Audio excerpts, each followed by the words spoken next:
O'zbek shou-biznes olamidan yana bir xabar. Taniqli aktyor Yodgor Sa'diyev 79 yoshda. Hozirgina noxush xabarlar tarqaldi. Assalomu alaykum hurmatli tomoshabin do'stlar, kanalimizga xush kelibsiz. O'zbekistonda hamda jahonda sodir bo'layotgan eng tezkor va dolzarb mavzularni o'tkazib yubormaslik uchun kanalimizga obuna bo'lib, videoroliklarimiz davomida bor yo'g'i bir donadan like hamda podpisatsiya tugmachalarini bosib qoldirishni unutmang. O'zbekiston xalq artisti Yodgor Sa'diyev bu yil 79 yoshni qarshiladi. Uni ko'pchilik Asadbek roli orqali tanisa-da, aktyorning faoliyati rang-barang. Tabiatan jiddiy bo'lgan inson hayoti haqida gapirishni u qadar istamaydi. Aktyorning tug'ilgan kuni munosabati bilan uning hayoti va faoliyatiga nazar solamiz. Otamni ko'rmaganman. Aktyor Yodgor Sa'diyev oilada kenja farzand. U otasini ko'rmagani, ammo u to'g'risida iliq fikrlarni eshitib katta bo'lgani haqida so'zlab bergan.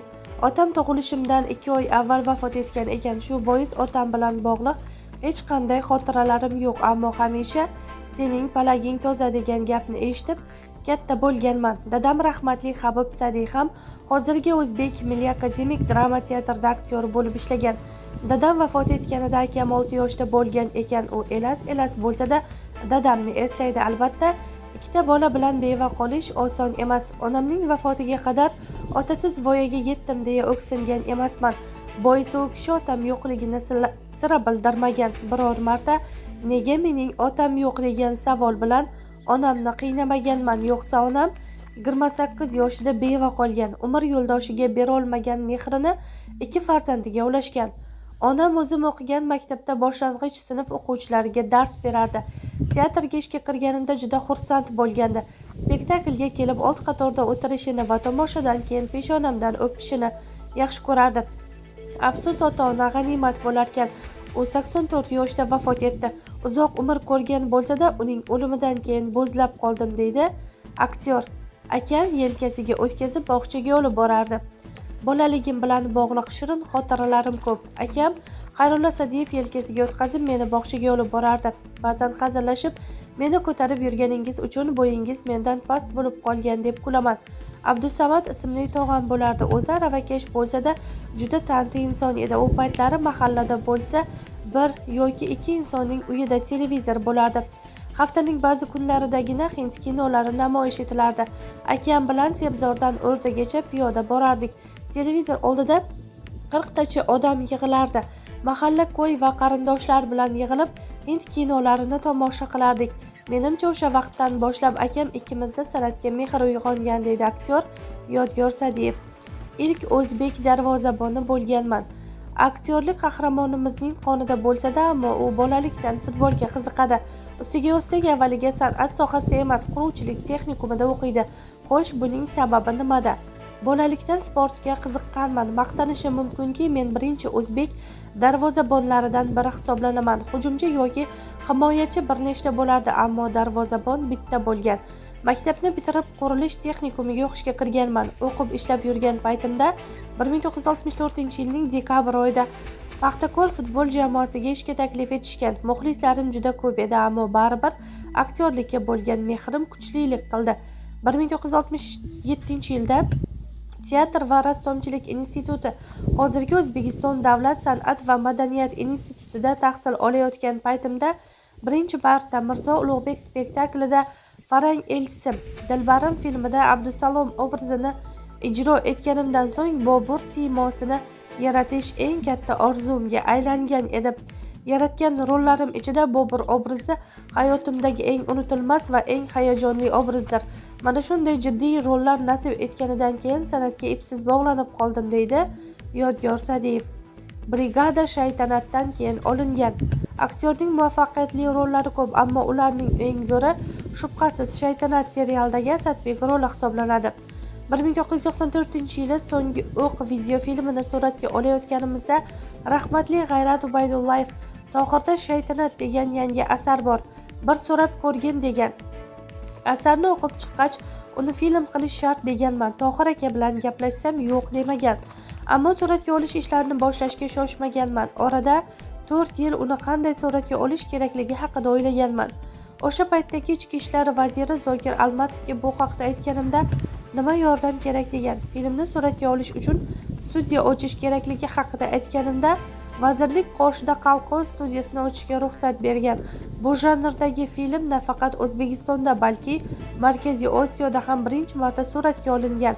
2000-yili Rossiya televideniyasida uning 6 qismi namoyish etilganidan so'ng ancha vaqt o'tib Brigada seriali tasvirga olingan, deydi Yodgor Sa'diyev. Qalqonning tashkil topishi. Yodgor Sa'diyev teatrdan haydalgani haqidagi mish-mishlarga oydinlik kiritdi. 1998-yili Qalqon studiyasi tashkil etilgach, teatrdagi faoliyatim studiyaga ko'chirilgan. Rasman hech qachon ijodiy cheklovlarga uchramaganman, ammo og'ziga nimalardir bo'lishi mumkin. Men hamisha boshlagan ishimni yakunlashga, hammasi oliy darajada bo'lishiga harakat qiladigan insonman. O'sha paytda bor e'tiborimni shaytanatga qaratgan edim. Serialni suratga olish uchun katta mablag' va vaqt sarflangan. Tezroq namoyish etib pul ishlashimiz kerak degan fikr bo'lmagan, deydi aktyor Yodgor Sa'diyev. Yuragim xasta. Yodgor Sa'diyev 65 yoshdan buyon yurak bilan bog'liq kasallik bilan kurashib keladi. Uning yuragiga bir necha marotaba stent qo'yilgan. Men shifokorlar bir asrab qolishgan. Bu 65 yoshga to'lishim arafasida bo'lgan. Jigar bandim filmi syomkasidan keyin suratga olish jarayoni paytida bo'lgan edi. Keyin tekshirtirsak, koronografiya qildirgandik. Shunda stent qo'yish kerak deyishgandi. O'shanda tug'ilgan kunimdan 4-5 kun oldin o'shani qo'yib qutqarib ham qolindi desa ham bo'ladi. Hozirgi meditsina shunchalik rivojlanganki, ilgari odamlarda bu narsa bo'lmagan. Tomirlarda qon o'tishi yomonlashgandan so'ng qon o'tishi 100% bo'lmagan, 40-30% bo'lgandan keyin u infarktga olib keladi. Hozirgi tibbiyot shu narsalarni joy-joyiga qo'yib, Allohga beadad shukr, bu orqali qancha odamlar davo topyapti va hayoti davom etmoqda. Menda ham xuddi shunaqa bo'lgan. Keyin yana bir marta bo'ldi.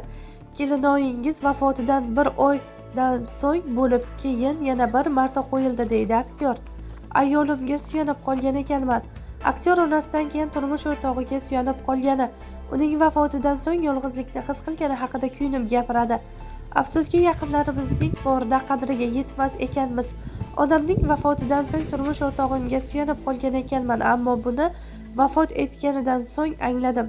Men uchun borini ayamaydigan, e'tibor beradigan inson edi. Ko'rinishimdan men qattiqqo'l ko'rinsam-da, tarbiyada u talabchan edi. Habibulloh va Munisxon ham bolalikda onasidan ko'proq hayiqqanlari haqida ko'p gapirishadi. Turmush o'rtog'im san'atshunos bo'lgani uchun u bilan kino va teatr haqida soatlab suhbatlashish mumkin edi.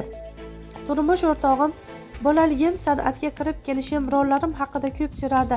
Anavi rasm qayerda, bunisini qayerdan olsam bo'ladi derdi. Keyin bilsam, u men haqimda kitob yozmoqchi bo'lgan ekan. Tug'ilgan kunimda kitobni qo'limga tutdi, ammo o'sha paytda kitobni to'liq o'qib, unga minnatdorlik bildira olmagan ekanman. Vafotidan keyin kitobni bir necha marta o'qib, menga bo'lgan mehri naqadar kuchli bo'lganini his qilyapman, deydi Yodgor Sa'diyev.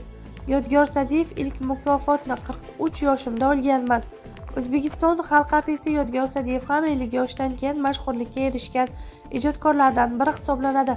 U kinodagi faoliyatini 1967-yilda Dilbarim filmidagi roli bilan boshlagan bo'lishiga qaramay, uni mashhur qilgan rol Asadbek hisoblanadi.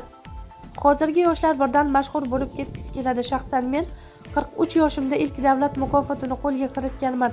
O'shanda rahmatli O'zbekiston Respublikasining birinchi prezidenti Islom Karimovga birinchi mukofotim ekanini aytganimda, qulog'imga men ham birinchi marta topshiryapman degandi, deydi aktyor Yodgor Sa'diyev.